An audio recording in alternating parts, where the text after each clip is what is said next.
So here I've got the 2018 Jones Hovercraft. As you can probably see from the shape, it's definitely a powder surfer, sort of designed to predominantly excel in the free ride and the off-piste. Massively directional shape, massive, huge spoon nose, and a little stubby little swallowtail at the bottom.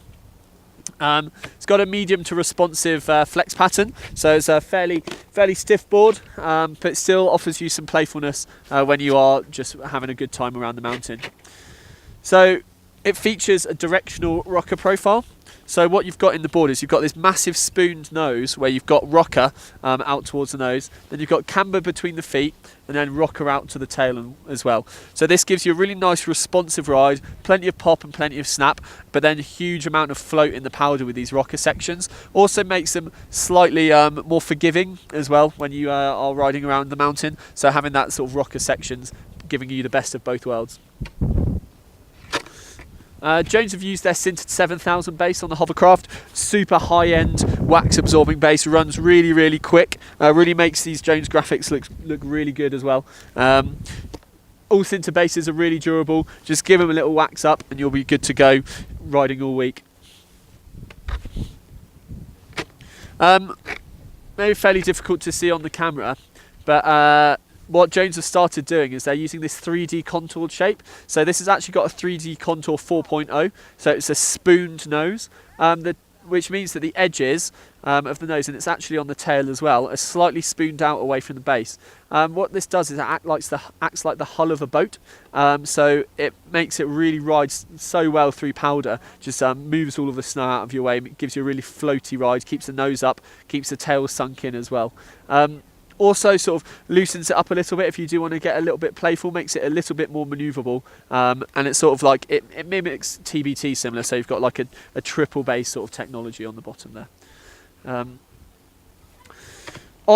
On the Hovercraft as well, you have a bamboo veneer top sheet, really nice top sheet on the board here. So what that also does, as well as looking incredible, it offers it dampens the ride and offers a really chatter-free performance when you're riding. So that bamboo really absorbs any lumps and bumps, so you can really carve through any hard stuff, any bumpy sections, and you're not going to feel like you're going to get bucked off the board the whole time.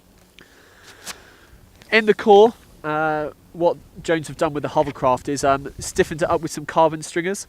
So these add torsional stiffness and sort of improve the response and increase the pop in the board.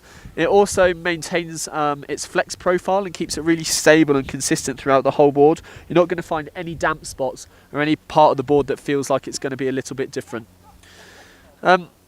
New for this, for the 2008 Hovercraft as well, which is a step up on last year's model. What they've done is they've reprofiled the core for slightly better response between the feet. So they've just thinned out the core sections, just to, without sort of damaging any of the reliability, any of the pop, or any of the structural stability of the board. They've just reprofiled it slightly just to increase response between the feet. Really good little addition.